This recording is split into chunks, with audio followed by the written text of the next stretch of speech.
doufám, že budete fandit pořádně. A ještě bychom si mohli udělat nějaký rozuzlení.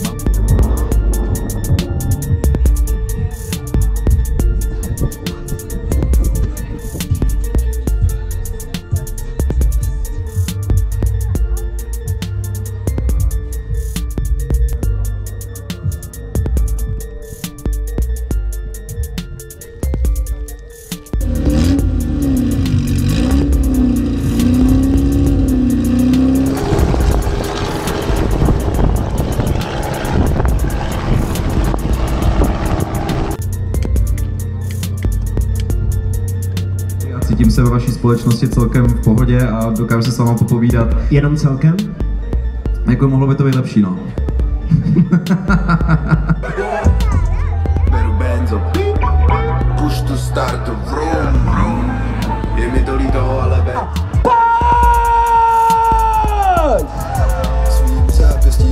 A prozatímým lídrem tohoto závodu Tomáš Zejda, dámy a pánové, který se krásně vypořádal i s další zatáčkou. Lukas Black těsně v závěsu a Richard Zelinka, mistr světa na koloběžce v šikaně. A máme nového lídra tohoto závodu. Promotér Blackwood Records Lukas Black, ale to se opět mění, dámy a pánové.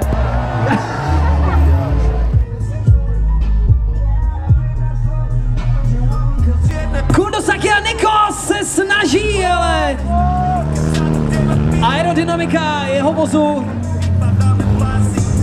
a jeho řidičské schopnosti jsou proti.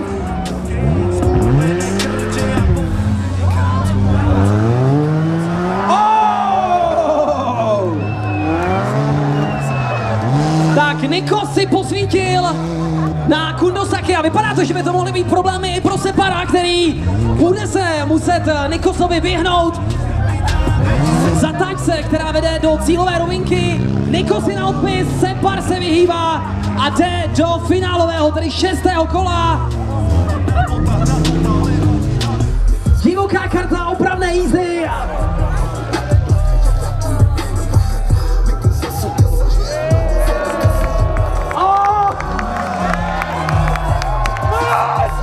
Start!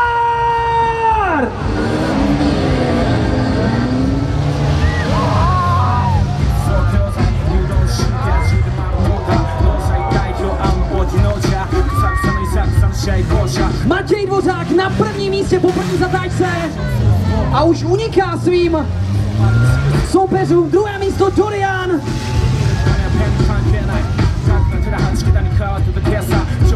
Vypadá to, že byl na hraně dveří u řidiče a Matěj Dvořák zaklíněn za táčce. Uvidíme, jestli to Lukas Black využije a trefí ho ještě jednou nakonec. Matěj Dvořák unikl.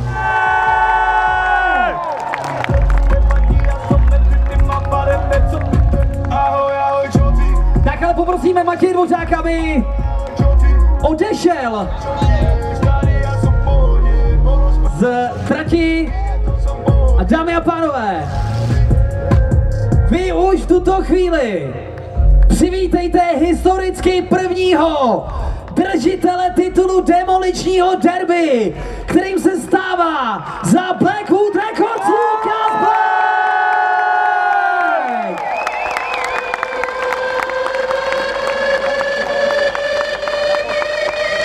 Lukas Black, Matěj Dvořák, ale tady nakonec vítězem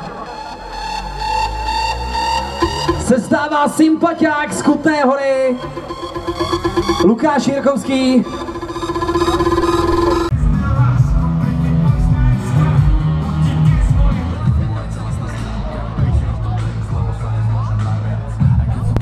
Doktora Jekylla preč z mojej hlavy. Mohol ďalej žiť, keby nebol taký slabý.